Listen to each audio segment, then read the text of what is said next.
Okay, I'm going to get started. We might have a few more people joining us. It's really nice to have you all here. Thanks for rejoining. As I said, this is the third Teachers for the Planet Circle meeting, and we're looking at greening capacity and readiness. So we'll get straight on. So if I could have the next slide, please. We just have a few housekeeping rules. Please turn yourself to mute, but we love seeing your faces, so it's really good if you keep your cameras on if you can, and tell us what you're doing for Earth Day. We want to know where you're from, what you're doing for Earth Day, how you're celebrating, because today we are celebrating together, and we're going to have some more information about that later on. And just at the bottom of the screen there, you can see, this is my terrible Google Translate, but we have Spanish translation, proper Spanish translation on a live channel. So if you just look at the bottom of your Zoom's window, you will find a button that says interpretation. So choose either English or Spanish, and you will be able to hear us live in one of those languages. I think we've got enough. Well, actually, people are still entering, so I'm just going to talk a little bit about our community. So we are really proud to have a worldwide community. We have people who join us from over 60 countries, and this month we've had some new members join from Eswatini and from Malawi. So welcome to those people, but obviously welcome to everyone who's coming back for more of the same of what you've already had before. And if we could just go to the next slide. I just want to tell you a little bit about what the Teachers for the Planet programme is all about, just as a reminder, or for those of you who haven't joined us before. So we are a programme that is running up until and past COP28, but we're really building momentum up to COP28 this year. So it's happening in December, well, the end of November, December, and we are building momentum towards it in two ways. We are building a community of teachers and climate change actors who come together and discuss and inspire every month in our circle meetings. And we have circle meetings going on throughout the year, as well as in-person events as well. So we're really excited that you guys can be part of all of those different events. And those are an opportunity to come and hear some really inspiring action that's already happening, and to connect with other people from those two sectors. And also we are putting together an inspiring online repository of 100 climate education solutions. These are solutions that are coming from teachers, from our community, that we want to showcase and take to COP28. So you can get involved with both of these sides of our programme, and we're so pleased that you're engaging and getting on with this. I can see lots of things happening in the chat. Please do keep sharing your Earth Day celebration so that we can keep an eye on those. Can I just check that we're recording? Yes, we are recording, so that we can send this around to anyone who can't be with us live. Fantastic. Could you go to the next slide, please, Reka? So this just shows our community and where it's from, and also our partners who are supporting us. Could I have the next slide, please? Okay, so Teachers for the Planet is really proud to be supporting UNESCO's Greening Education Partnership. And on the right, we've got a little diagram that shows the 4 different pillars. And if you go down to number 3, that is the pillar that we are supporting this month, greening capacity and readiness. And I just wanted to let you know what exactly that means. So UNESCO defines the vision of greening capacity and readiness as supporting teachers and policymakers through the integration of climate education in pre-service and in-service teacher training, building the capacity of school leaders and key education stakeholders, with the goal of all school leaders and at least one teacher per school having been trained on how to integrate climate education into teaching and learning throughout the school. So we're going to see some examples of this today, and I just really want to get on as quickly as possible. So if you could just go to the next slide, Reka. Thank you. I'm going to hand straight over to Djian Sadadou from the Office for Climate Education, who is going to talk to us. He's going to kick everything off with by talking to us about pedagogical resources and how the IPCC reports have been adapted for teachers. So Djian, Could you turn your microphone on, please? Absolutely. Thank you, Sarah. Could I get the possibility to share my screen? Yes, Thank sorry. you. Wow. No, don't worry at all. Hi, everyone. So we're just set up that I can perhaps start already. Oh, fantastic. Thank you. I have 5 minutes to introduce you quickly to our resources. And indeed, as Sarah was mentioning, I am here today representing the Office for Climate Change Education. Oops. So quickly, a word about what it is. We are a recent organization created about 5 years ago, really as a direct response to the Article 12 of the Paris Agreement that highlights the importance of education as a way to create a climate action, basically. We are today UNESCO Center, actually. We work very closely with UNESCO, the 4 pillars Sarah was just mentioning. We are very happy to be one of the focal points for pillar number 2 on learning curricula, and also heavily involved in today's pillar focus, which is capacity building and readiness. And that is because as an organization, we really make that bridge between the pedagogical world and the science world. And that's why you see here the logo of the IPCC, because we're not only an observing organization of IPCC, but we're also in partnership with IPCC to basically adapt their reports into pedagogical resources of very high quality for teachers. And this is what I'm going to be briefly showing you today in the 4 minutes I have left, is just a quick overview of what type of resources are available to you as teachers that you can use to quickly implement climate change education activities, but also get your knowledge up to date on what is climate change, and also what is happening around the climate change at the international level. So, oops. Trying to go to the next. There we go. So the first type of resource that you can find that we produce is what we call direct adaptations of IPCC reports. So we create the summaries for teachers of the IPCC reports. So every time the IPCC report will launch a report, we will transform it into a 20 pages long, very concise, very simple, easy to read resource for teachers. We have already 3 of these reports out there. As all of our resources, you will see they are free. They're open license resources, so they're not only free, but you can download them, you can adapt them, you can transform it to really fit your needs in your classroom.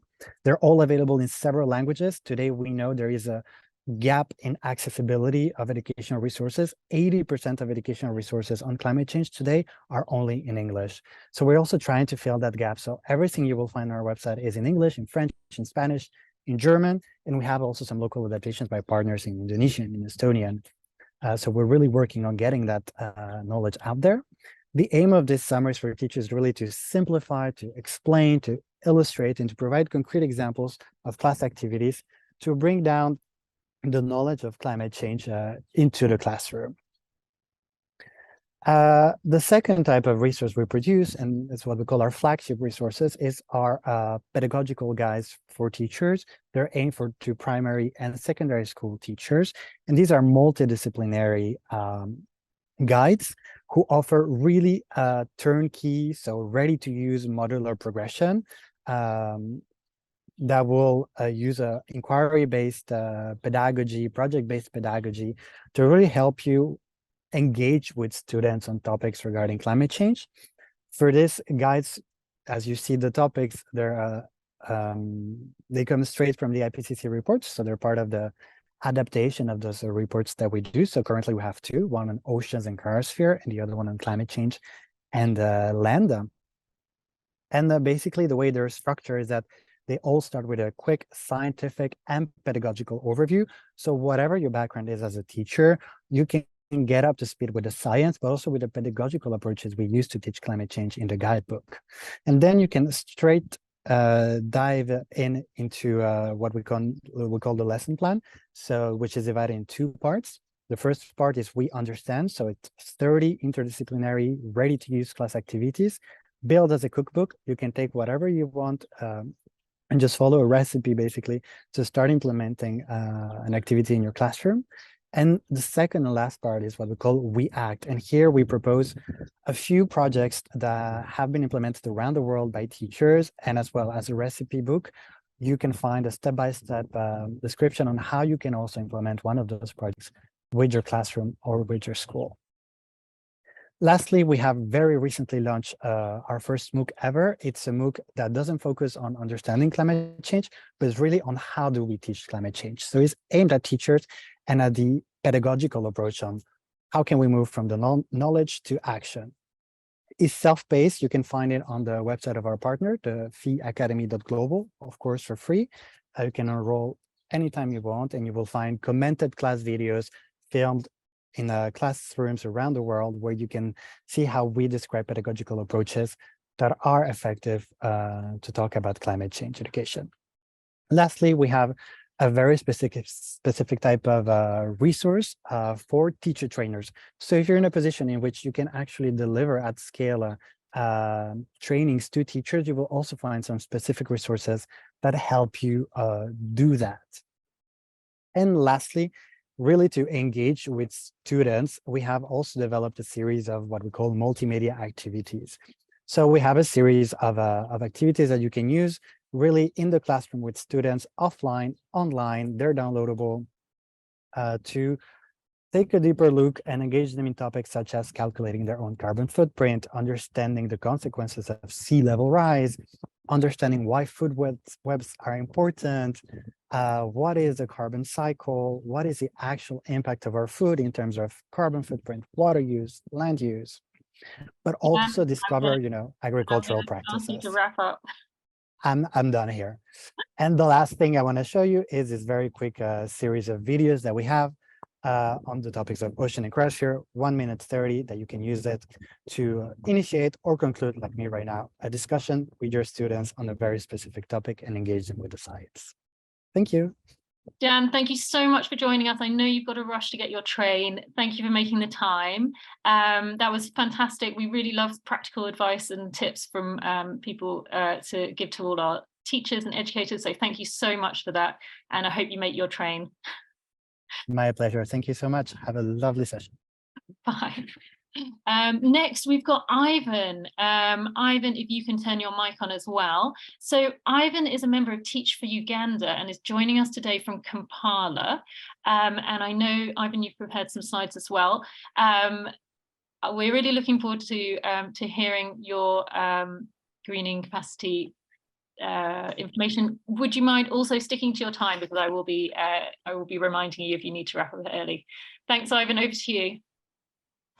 Okay, thank you very much, Sarah, and everyone on this call. Kindly, you help me share the slides. Is that okay?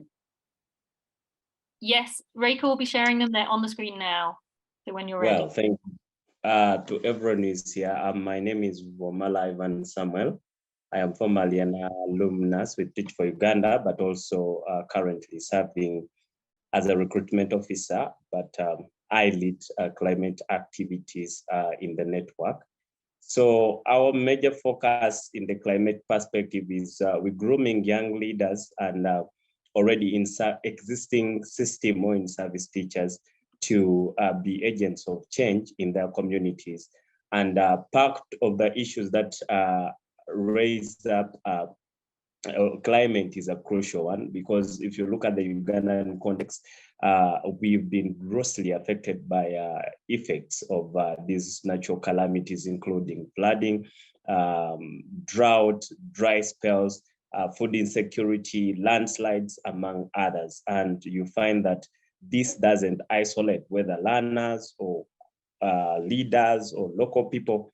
So what we do is we've been if you can reflect on the slides, we've been working in unison with Teach for All and trying to define a contextualized approach that is practical, that majorly, first of all, empowers the educators, that's our fellows and in-service teachers and local leaders, to go back and influence change in their communities and also train children practically. If you can move to the next slide. I'm trained so much. Yeah, so those are some of the things that we've been able to do. As you see in the first picture, there is a lot of drought most times because of a dry spell. But one of the issues that we focus on is restoring the green cover. And as you see in the picture, so a number of schools have already taken this on. And also we have been so thoughtful of water security, making sure that there was clean water, because it has been a dominant issue in our communities. And most of our fellows and teachers have led students in taking action in some of these issues that not only affect schools, but also the communities at large. And the other picture show, that's part of the works I was doing as a fellow, leading the climate action project, and I was graced with the Global Educators Award because of some of the climate activities I was implementing as a fellow. Kindly move to the next slide. Well, in Uganda, I don't know what happens elsewhere, but every time you raise the issue of climate change, there is a lot that rises up. People think this is not something we should not take serious. And if you raise the climate issue, most communities are biased, and sometimes the leaders don't want to take action, and it's a really disturbing issue. But if you even have those who are interested in doing what they want to do, there's a lot of a big knowledge gap amongst them. So even when there is interest, people don't know exactly what they want to do. So we also have lack of instructional material. There's a challenge of lack of instructional materials for both educators and learners, and also a big section of neglection basing on the very many issues that come through. But what have we been able to do in a line of Teach for Uganda to cover these things up is continuously engaging these local stakeholders and teaching them the need of why this is important and why they should take action, but making sure that we bridge the knowledge gap by sharing these learning resources, also developing learning locally rooted but globally informed learning modules to influence them. But part of the main focus here has been always wanting to empower them discovering the challenges that they're going through as a community and suggesting solutions. So our work is giving them the skills to run or implement projects that can solve some of the arising issues. Kindly let's move to the next slide.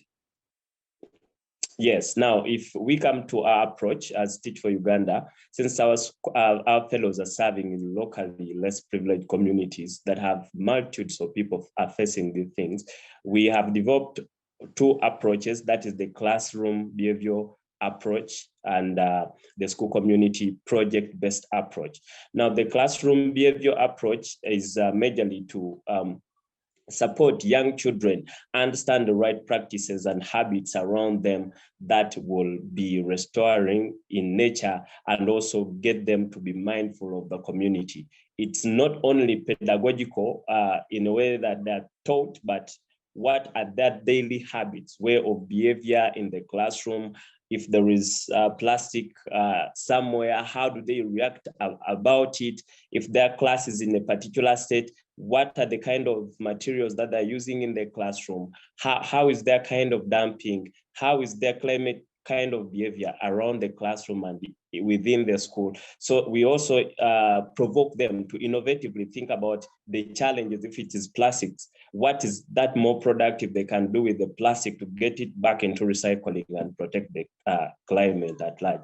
So it also gets back to classroom rules and how they behave in their classroom. So if they get those skills, now that moves us to the bigger picture of the school or community project-based approach. Part of the exercise is them as children and their educator is to identify which problems communities are going through. If it's a water issue or dirty water, what do they have to do as children? How can they influence other people and their parents in solving that community problem? So what happens here is these children and their educators now move from the class and school concept to engaging people on a standing climate challenge. So they take action and solve that particular challenge. If it's drought, what are they doing? Is it tree planting? So they go ahead and support these communities to see that they implement a project-based solution that overcome these problems. I can explain this in depth, but I really want to just give highlights of what it is like in the Ugandan context. Because we've got to move on. You're doing, I can hear it in your voice, you're about to. Yes, the last one, I think that's the last slide. Kindly let's move to the last slide. Okay, that's just a depiction of some of these trainings for children and educators, fellows, and in-service teachers. But kindly take me to the very last slide, and I want to speak to our impact so far. Like I've noted, I've just given a few examples of schools that already have a running a tree planting project to restore their green cover. If you can go to the next slide, I think I'll be speaking to that one, to the very last slide. Yes, in the first picture there, oh, I lost that. Yes, we're doing quarterly regional campaigns. So that was a free, garbage-free and plastic-free community awareness program in Eastern Uganda. And the impact as well, our fellows now can develop a learner-centered material that talk about climate, and one of them named Irene developed that. The next picture, fellows are designing their classroom format of how they want their children to draft this concept. And still we have yes, so we've also got fellows who have been able to mobilize for solar installation projects. And then finally, part of the work that we do, we have been documenting, and 3 of our videos are featuring the National Geographic award-winning Slingshot Challenge this year. And that's what I wanted to share. Thank you there. But if anyone has any questions for Ivan, please put them in the chat. I'm sure, Ivan, you'll be having a look at that. Thank you so much for telling us about this. It's really interesting to hear about the idea of responsibility with the children and how that's used in climate change education. I'm going to move on, because we're very conscious of time, to Claire. Claire is actually works at Columbia University and is usually in the US, but today she's joining us from the Netherlands. So Claire, if you could unmute yourself, and Reka will be controlling your slides. We're looking forward to hearing what you've got to say. Great, thank you, Sarah. Oh, and also I'll remind you about the time as well. Yes. All right, I will try to be pretty fast in my sharing of my research. So I am a researcher at Columbia Teachers College at Columbia University. We can go to the next slide, please, Reka.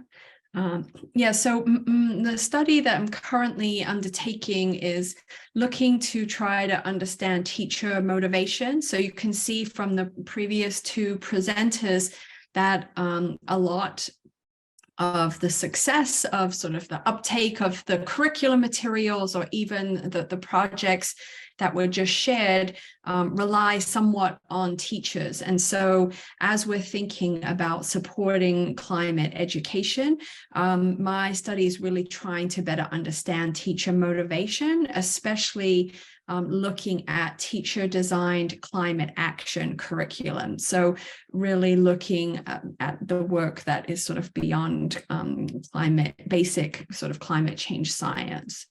You can go to the next slide. So, the study really looks at how and why teachers adapt their curriculum to focus more intentionally on climate action. It's, a little bit about the research methodology and theory. We can go to the next slide, Reka. Thank you. So currently at this stage, just sort of completed phase 1, we have 36 educators that participated in the study in 18 different schools in North America and the US and Canada.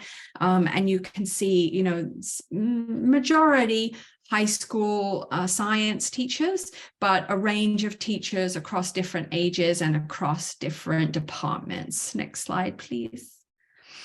So one of the things that I'm really looking at in the study is what is climate action, and most people sort of initially think of like something like this picture as sort of climate action, and this is definitely happening in schools, or students and young people are engaging in climate action in this way. If we go to the next slide. But in this study, really looking at climate action as something a little bit broader, really looking at how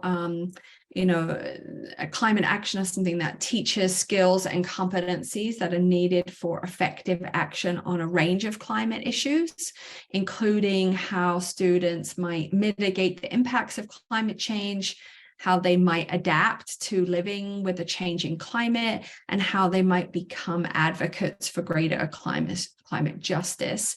And in this case, climate action is really about building on a foundation of climate change science, and is broader than youth activism, sort of engaging students in their classroom as part of their curriculum in a variety of actions that do this. Okay, next slide, please.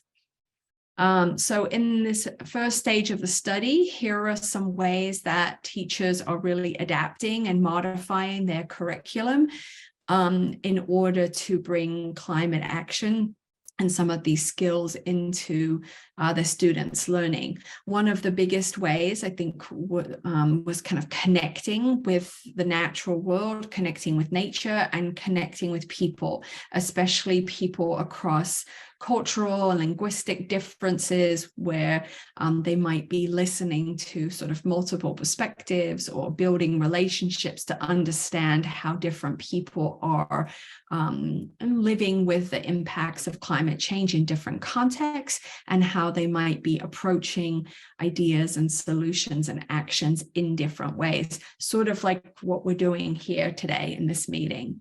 Another way that they're really helping the students is sort of looking at systems thinking and futures thinking, as well as really teaching them about political agency, about civic engagement, like how local governments work in their context, and how students can have their voices heard and be players in those local government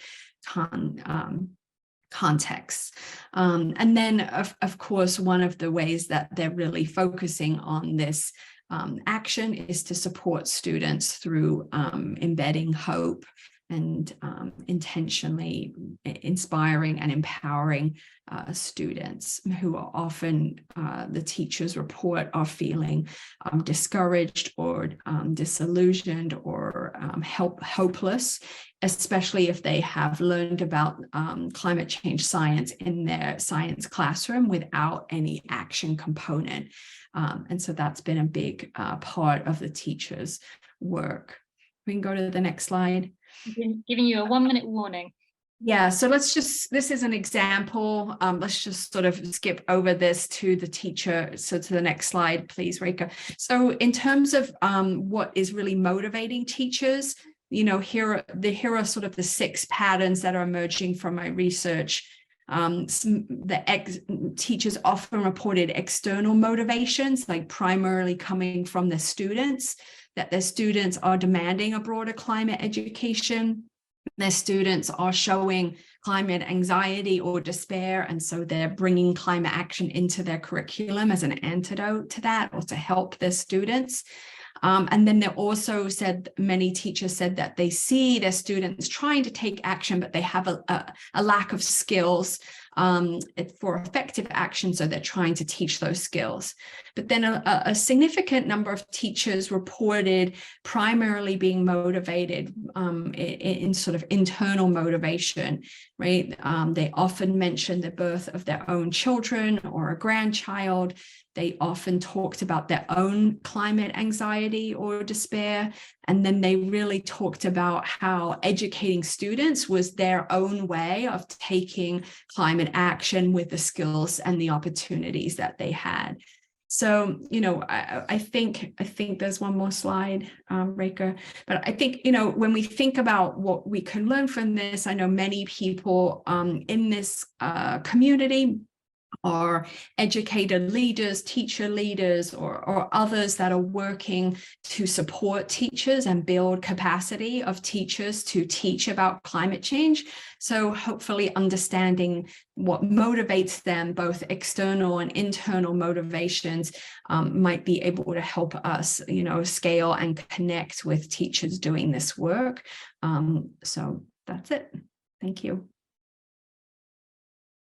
Clearly, that was so enlightening. I haven't really thought about the internal motivations that have made me interested in this area, but yeah, really interesting to hear. If you've got more questions, please put them in the chat. We're going to move straight on to Scott Sinclair from Tide, Tide Global Learning, and Scott is joining us from Yorkshire, I think, today, in the UK. So Scott, if you could unmute yourself, and you also need to stick to your time. I will be reminding you. Okay, good. Can I go?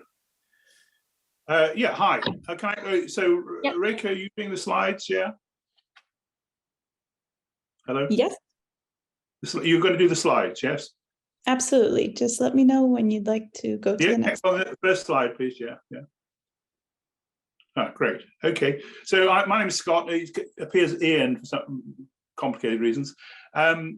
Chat stuff will be in the web links, which someone's agreed to do. Thank you.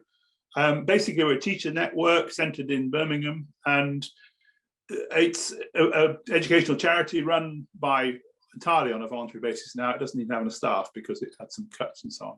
But if you go to the website, there's a whole lot of, including an archive of past publications. Okay, next slide. Hi, yes, so this poster says climate is changing, why aren't we? Who is the we? In this case, I'm suggesting we're talking about we as the education system. A lot of talk, today about education to create climate action is important, but it's also important, and that links to the motivation of teachers, is that many teachers, in fact, one would hope all teachers, are motivated to offer good education, and that there is an issue about education itself. So I'm going to address it from the point of view, why aren't we changing? Why aren't we as an education system changing? And that links to the greening and what kind of models we're using for greening. Whether, for example, the danger is we just create a new set of tick boxes that control schools and tell them what they've got to do, rather than to look at the deeper educational implications. Next slide, please. Oh gosh, time goes, doesn't it? Yeah, so basically we've been running a project which is linked into COP26 a year on, last November, the title around the educational implications of climate change. Those conversations led to a lot of things. Can I move on to the next slide?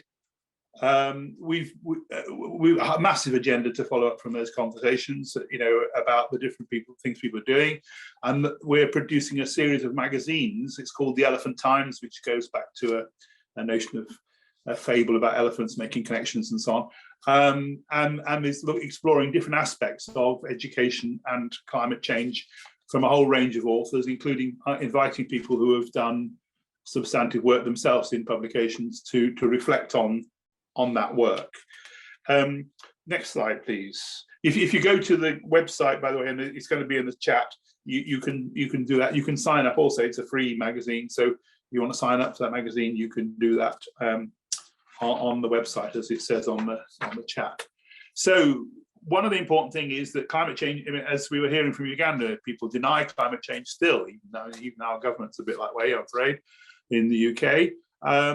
And the notion of it being woke and all that sort of stuff is a problem. We've got to recognise it's a global issue. It requires global cooperation to respond. It's a complex issue, therefore, and that most solutions, possibly all solutions, raise other questions, not least of global justice, and that is therefore part of the dynamic of understanding climate change. Next slide, please. I'm rushing this rather.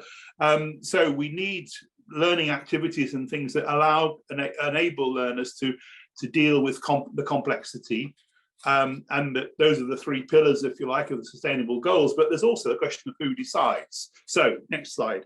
For example, we have developed something called the Development Compass Roads, which takes the compass, west, natural, north, economic, east, social south, and has a whole lot of activities. Again, there's a link on the website if you want to look at that more. But the notion that we need to provide activities that allow young people to build the skills in dealing with complexity, and that is an educational issue as well as a climate change issue, and it's also about developing their ability for agency. Gosh, time is racing. Next slide, please. 2 more to go. So what we're arguing for, and indeed are seeking, is dialogue about an education-driven agenda, not to complement all the other agendas, but as a response to the climate crisis. So we need to look at learner needs. We look at teacher entitlement. We look at the schools as organisations so that they are purchasing things better, making environmental choices in that, but also that they're involving students in that work too, not just as managerial things.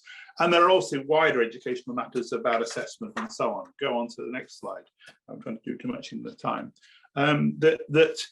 So we're talking about learner needs. You've mentioned already that, but it's an education issue about the learning, but also about well-being and eco-anxiety, as it's sometimes called, which has been mentioned already.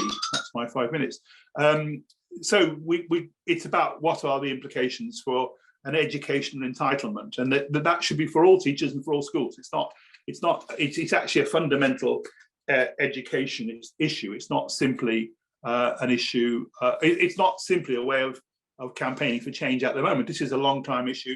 It's a lifetime issue for those young people, and in all sorts of ways, whatever fields they go into. And for society, we need an education system that's going to create more and more green jobs, and people to understand that, but also the creativity needed to deal with whatever actually does in the event arise. So it is actually an education issue as well as our argument. Next slide. You're going to tell me it's a minute up, aren't you? Should do. Can you hear me all right? Hello? Yep, we can hear you. Yeah. Oh, good. Right. Sorry, I was sort of expecting a minute warning. So we're talking about also, therefore, we think about teacher entitlement. That there's a need to recognise that some teachers are struggling with this, and not least of all, this country. There are still active groups of people arguing that climate change doesn't exist or that it's being exaggerated, etc., etc. So there are very confusing messages. So the idea that teachers know about it, or that it's just down to those teachers that are personally motivated isn't enough. That's important, but we need to build on that, and that we need to recognise that there should be policies, and we're campaigning for that, for a teacher entitlement to be aware of the issues involved. And the last slide then, that's my last slide, which is that I leave you with the reflection that there's nothing about a caterpillar that tells you it will become a butterfly. That change is a complex matter, and that therefore I would argue there is a need for more dialogue about it in every sense, and looking at different options and ideas and so on, and looking at different kinds of initiatives that are going on and making the connections, and that is what will shape the greening of education. And the question is, are we open to that creativity that's needed? It's creativity about all the things we've already been hearing about, but also creativity about education itself. Thank you. Thank you, Michael, for taking the time. That was really enlightening. I think the best way for people to find out more is to sign up to the Elephant Times. It's very easy to read, really informative, super interesting. And the links are in the chat. If you have any questions, please put them in the chat. I'm sure Scott will be keeping an eye on that. Yes. We're going to move on to, we're so lucky that we've had 3 amazing educators with us today, and Djian, 4 amazing educators. We're going to move on now because we are celebrating Earth Day, which is happening tomorrow, and we're very lucky to have Michael from Earth Day with us to tell us a bit more about about Earth Day, the organisation. So Michael, if you could unmute yourself, and again, you've got 5 minutes, so please stick to the time. I know that Reika's got your slides ready to go. Awesome. Thank you so much for having me here. Yeah, Reika, we can just jump into it, and we'll have a brief little presentation here about Earth Day. I'm from earthday.org. My name is Michael Karapetian, and I actually run the Great Global Cleanup, but today I'm going to talk about the climate and environmental literacy campaign that we have. So it's great to be here with everyone and hearing all the amazing stuff that you guys do. Next slide, please. Yeah, so as Sarah mentioned, Earth Day is tomorrow. It has been an extremely busy month. And just a brief history on earthday.org. We were born out of the first Earth Day that happened back in 1970. And it actually, the origins of it started in 1969 when there was a teach-in with one of the senators, Senator Gaylord Nelson and Dennis Hayes in California. And that was to protest the Santa Barbara oil spills that happened that year. And then the next year, they turned that into a movement where 20 million Americans marched throughout the United States. And what we really focus on in our climate environmental literacy campaign is, we call for every school to have climate education, but we also want there to be a civic action component to that. And that is hugely important to us. And we can see that civic action works. When the 20 million Americans marched back in 1970, that ended up leading to the Environmental Protection Agency to be created in a plethora of other acts. Next slide, Reka. And yeah, so I'll talk a little bit about our theme this year, which is invest in our planet. And that goes along the lines of, corporations investing and changing their products and the ways they do things, but also investing in future generations through education. And that is hugely important for us. Next slide, Reka. And so I'll talk to you a little bit about how to get involved. Before I do that, that picture on the right, that was actually at our Climate Education Hub, which was the first ever education hub at a COP. This was last year at COP27, and all the problems with COP aside, it was wildly successful. So we're going to be redoing that again at COP28. And so, yeah, it was a great place to have everyone, a bunch of different stakeholders come by and government leaders to be able to have conversations about climate education. Well, yes, Earth Day is tomorrow. So if you want to get involved, we have an Earth Day events map that actually goes all year round. We really like to push that Earth Days every day. If you go to earthday.org, there's a button that says Earth Day 2023. There is the Earth Day events. There's many teach-ins on there. That is where we got our start from. That, so that is where we push to make sure there's a lot of teach-ins that happen. I run the Great Global Cleanup, so we have a lot of cleanups on there as well if you want to get involved with that. Next slide. Yes, and if you have any questions or want to get involved, go to earthday.org, and my email is right there. That's what I have. How do I do, Sarah?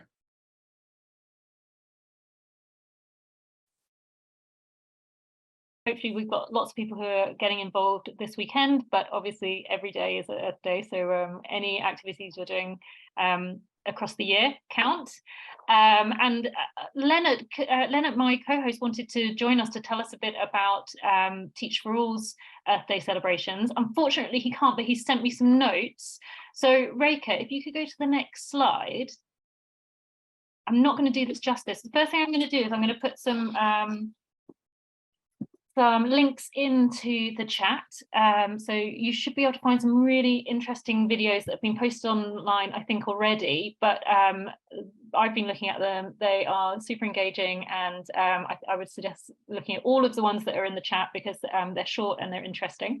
But if you go to the next slide, and it's given me a couple of slides he wants me to talk through. So Teach for All, I'm sure lots of you know, are a global organisation and network of independent, locally led organisations in 60 countries all around the world that are developing leadership to ensure all children can fulfil their potential. For example, we have Teach for America, Teach for India, etc. There's lots of other ones. I'm sure you're aware of them in your own countries.